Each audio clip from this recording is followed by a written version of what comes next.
எல்லாரும் எப்படி இருக்கீங்க? இன்றைக்கி நம்ம பார்க்குற விஷயம் என்னென்னா, பெண்கள் வந்து அந்த ப்ரெக்னென்சி பீரியட் அந்த கன்சீவிங் டைம் தவிர்த்து டெலிவரி ஆன பிறகு ஏற்படும் பேக் பெயின் பற்றி தான் நம்ம பார்க்க போகிறோம்.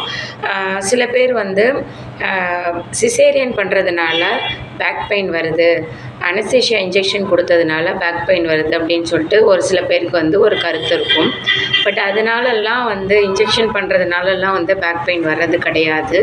அதுக்கான ரியல் ரீசன் என்ன அப்படின்னு சொன்னால், பெண்கள் வந்து கன்சீவ் ஆகிற டைமில் வந்து அவங்களோட குழந்தையோட வளர்ச்சி அண்ட் உள்ள வாட்டரோட லெவல் பொறுத்து அவங்களோட வயிறோட விரியும் தன்மை வந்து அதிகமாகும்.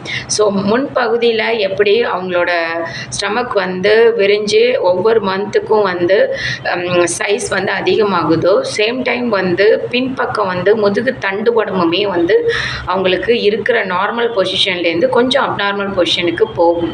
பிகாஸ் ஆஃப் அந்த குழந்தையோட வெயிட்டு, குழந்தைக்கு அந்த இருக்கிற அம்னியாட்டிக் ஃப்ளூயிடு, அதை பொறுத்து ஸ்பைனல் லெவல்லையுமே வந்து சேஞ்சஸ் வரும். அந்த மாதிரி சேஞ்சஸ் வரும்போது ஆஃப்டர் டெலிவரி அந்த பழைய நிலைமைக்கு அந்த தண்டுவடம் வந்து வந்துடும். ஒரு சில பேருக்கு அந்த தண்டோடத்தில் மாற்றம் ஏற்படுறது அப்படியே ஸ்டேபிள் ஆகிடும். அப்படி ஆகும்போது தான் டிஸ்க்குக்கு நடுப்புற இருக்கிற ஜவ்வுகளோட வீக்கம் அதிகமாகி அவங்களுக்கு வந்து சயாட்டிக்கா அப்படின்ற கம்ப்ளைண்ட் எல்லாம் வர ஆரம்பிக்கும். ஸோ அது ஆஃப்டர் டெலிவரிக்கு அப்புறம் ப்ராப்பராக ட்ரீட்மெண்ட் எடுத்தாலே கிளியர் ஆகிடும்.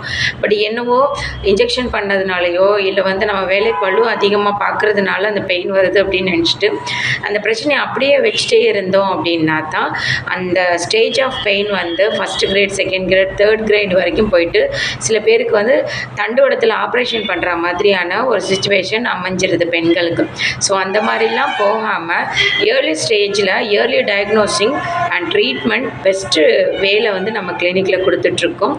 இந்த மாதிரி தொந்தரவு ஏற்கிறவங்க வந்து இயர்லியராக அணுகி நல்ல ரிசல்ட் அடைஞ்சிங்க அப்படின்னு சொன்னால் உங்களோட ஃப்யூச்சரில் எந்த ப்ராப்ளமும் இல்லாமல் உங்கள் லைஃப்பை வந்து ரன் பண்ணலாம். Okay, thank you.